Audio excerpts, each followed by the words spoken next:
Hello guys, आज हम लोग रेलवे का एनटीपीसी और ग्रुप डी के बेसिस आधार पे प्रीवियस ईयर लिए हैं, उसको सॉल्व करेंगे। आते हम लोग डायरेक्ट प्रश्न पे कि एनटीपीसी के प्रीवियस में और ग्रुप डी के प्रीवियस में कौन कौन सा प्रश्न पूछा गया था। प्रीवियस के आधार पे हम लोग सॉल्व कर रहे हैं। तो ये प्रीवियस ईयर क्वेश्चन है। दिया हुआ है कि त्रिज्या 1 सेंटीमीटर, 1 सेंटीमीटर, ऊंचाई 2 सेंटीमीटर, यानी ऊंचाई 2 सेंटीमीटर वाले एक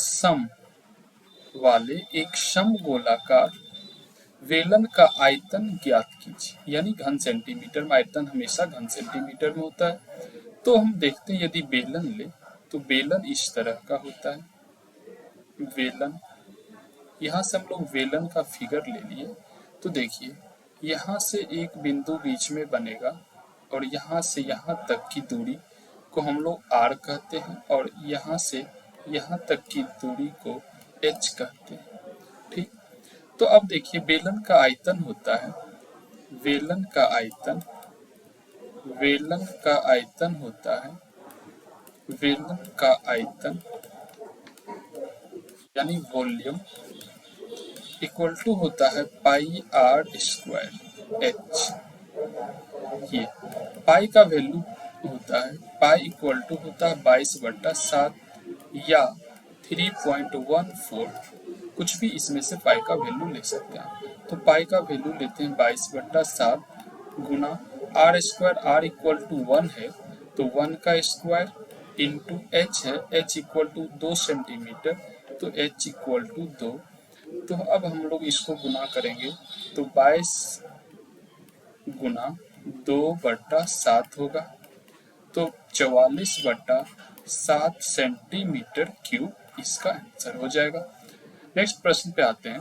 कहा कि विष्णु ने 10 किलोमीटर प्रति आवर, 30 किलोमीटर प्रति आवर और 8 किलोमीटर प्रति आवर की गति से समान दूरी तय की और इसे पूरा करने में कुल 15.5 मिनट का समय लगा। तो कुल दूरी पता लगाएं। अब देखिए, एक विष्णु नाम का व्यक्ति है, विष्णु नाम का एक व्यक्ति है जो मान लेते हैं दूरी है x किलोमीटर, x किलोमीटर।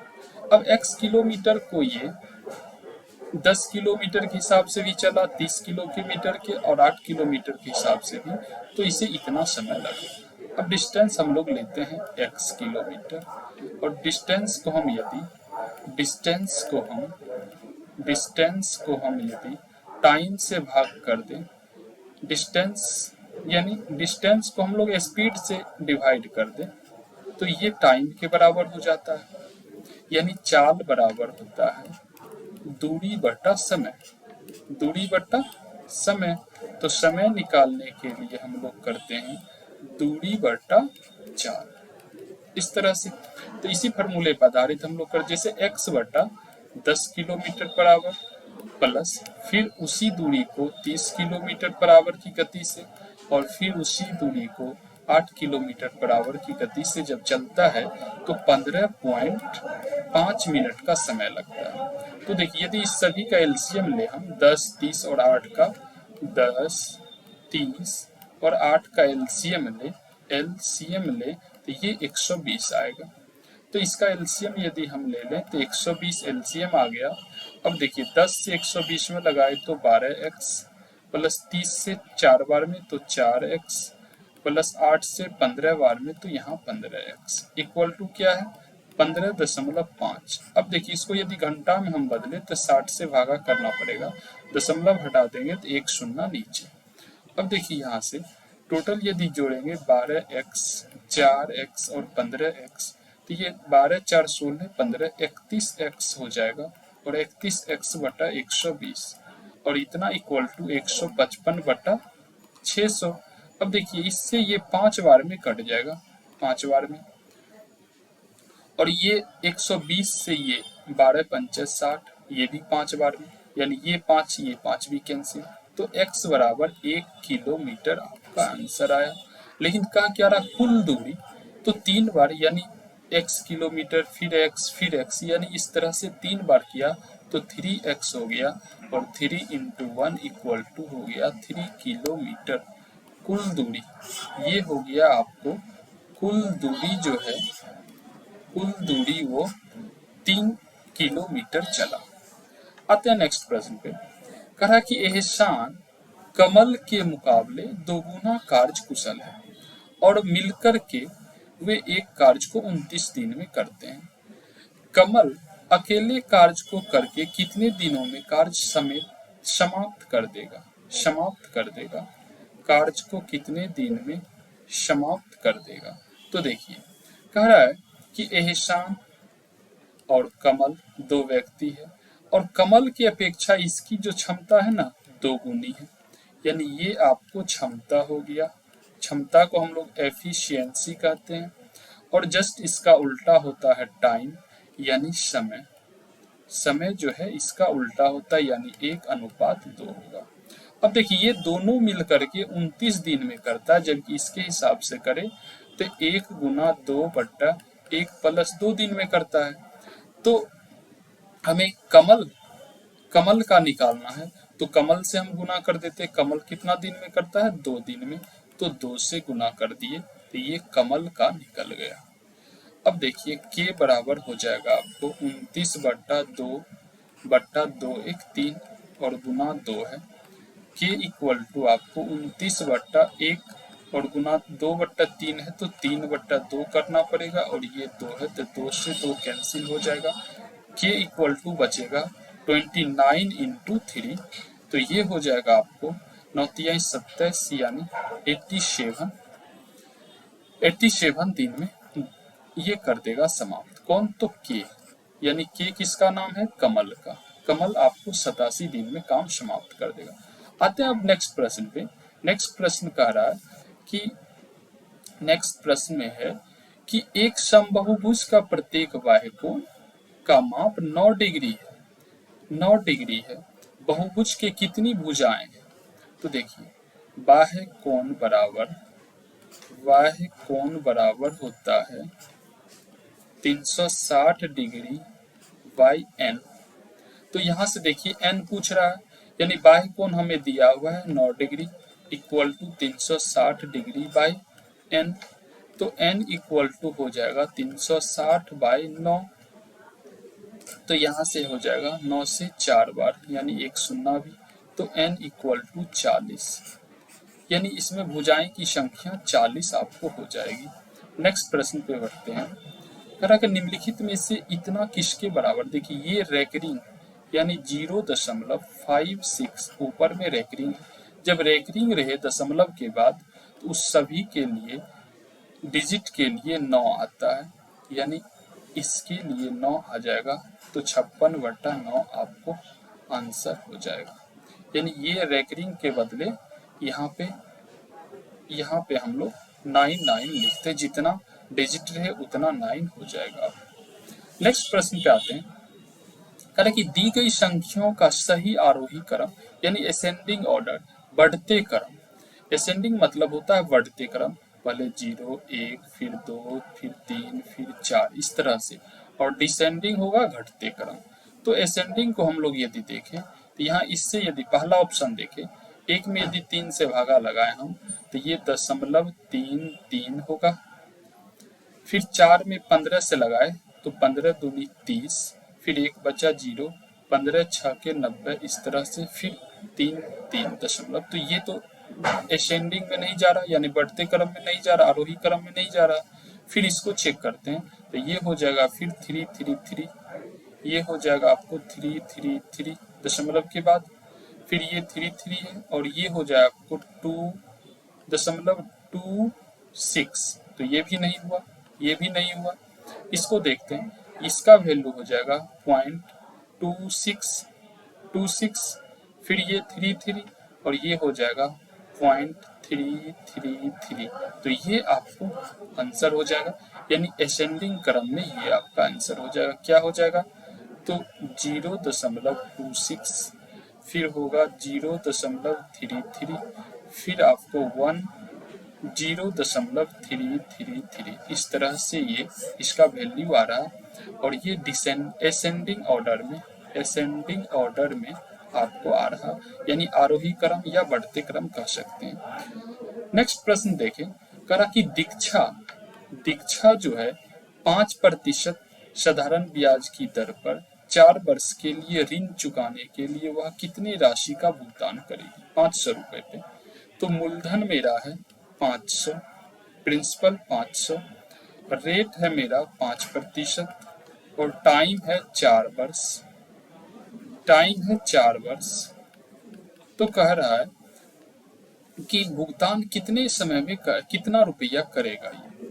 तो अब देखिए आप यहाँ से, यदि RT हम लोग R इंटू टी करते हैं तो 5 चौका 20 हो जाएगा। और प्रिंसिपल को हम यदि 100 मान लेते हैं तो अमाउंट मेरा हो जाएगा 100 प्लस 20 बराबर 120। यहाँ पे प्रिंसिपल है मेरा 500, लेकिन है कितना 100, तो 120 का वैल्यू क्या होगा अमाउंट। तो यहाँ से 2 शून्य कट जाएगा, यानी 12 पंचे 600, यानी 12 पंचे 60, यानी 600 हो जाएगा आपको आंसर। तो ये आपका आंसर हो जाएगा, यानी आपका आंसर सी नंबर हो जाएगा। नेक्स्ट प्रश्न बढ़े तो कह रहा है कि 2, 3, 6 का चतुर्थ अनुपात। तो चतुर्थ अनुपात हम लोग कैसे निकालते हैं? जैसे कि मान लेते हैं ए ले रहे हैं, बी ले रहे हैं तथा सी ले रहे हैं। इतना का यदि चतुर्थ अनुपात निकालने तो हम लोग कैसे निकालेंगे? देखिए, ए रेशियो बी और प्रोपोर्शनल सी, फिर रेशियो एक्स। जो निकालना है उसको हम लोग एक्स मान लिए, और ये नजदीक का गुना नजदीक से, दूर का गुना दूर से। तो ये हो जाएगा आपको A X equal to B C. तो एक्स निकालने के लिए हम लोग बी सी बाय ए करते हैं, इसी तरह इसको यदि हम सॉल्व करें तो देखिए 2 रेशियो 3 रेशियो 6, फिर यहाँ पे हो जाएगा आपको 6x मान लिए। ये नजदीक का गुना नजदीक से, दूर का गुना दूर से। तो 2x इक्वल टू 18 हो जाएगा, तो x बराबर 9। तो ये आपका चतुर्थ अनुपात 9 हो जाएगा। नेक्स्ट प्रश्न आते हैं हम लोग, करा कि श्री मूर्ति ने एक योजना में 16,000 रुपया का निवेश किया। त्रैमासिक रूप से संयोजित चक्रवृद्धि ब्याज ज्ञात कीजिए। यदि उसने 20% की दर से 9 महीने के लिए निवेश किया। अब देखिए त्रैमासिक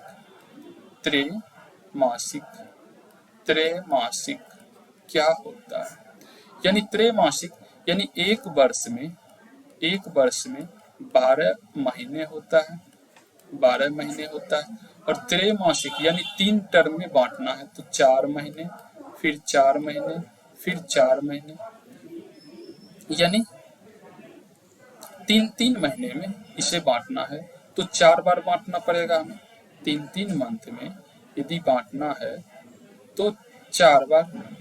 देखिए यहाँ से इरेज ले रहे हैं हम, तो यहाँ से इसे देखिए, यहाँ से हम इसको बांट दें तो 3 माह, तो 4 बार 4 टर्म में हो गया। यानी 4 टर्म करने के लिए इसको हम लोग 20 को हम लोग प्रतिशत जो है इसको 4 से भागा कर देते हैं, तो ये हो जाएगा 5%। और 9 मंथ जो है, 9 महीने जो है, इसको यदि हम 4 से गुना कर दें तो 36 महीना जो है ये हो जाएगा आपको 3 ईयर के बराबर। अब इस 5% का 3 वर्ष पे हम लोग निकाल देंगे तो ये निकल जाएगा। अब देखिए 5% को हम लोग लिख सकते हैं 1/20, यानी ये 20 से 1 ब्याज हुआ, इसको हम लोग ब्याज मानते हैं, इसको मूलधन। अब देखिए पहला वर्ष में 20 से 21 हुआ, 21 यानी 20 में 1 ब्याज जोड़ देंगे तो ये अमाउंट हो जाएगा, यानी ये प्रिंसिपल, ये अमाउंट। फिर 20 से 21 हुआ दूसरा वर्ष में 21, फिर 20 से 21 हुआ तीसरा वर्ष में। अब देखिए सभी का यदि गुणनफल हम कर दें तो ये हो जाएगा आपको 8000, और ये हो जाएगा 9261। अब मूलधन कितना है? और इस दोनों का अंतर यदि हम निकाल लें तो अंतर हो जाएगा 1261, और यह जो अंतर आता है यह CI यानी चक्रवृद्धि ब्याज, चक्रवृद्धि ब्याज के बराबर होता है, चक्रवृद्धि ब्याज के बराबर।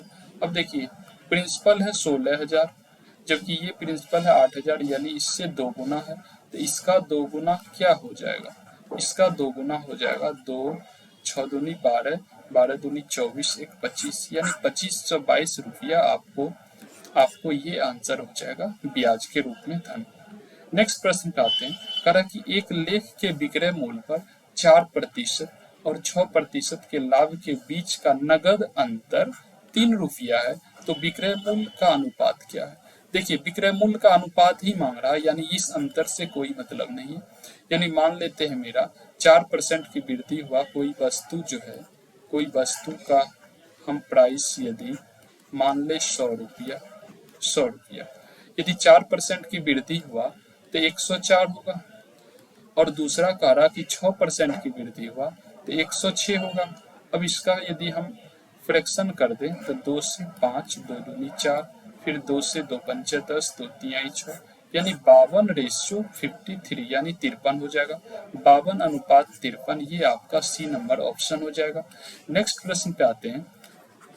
कहा कि एक पानी की टंकी में 2 छेद है।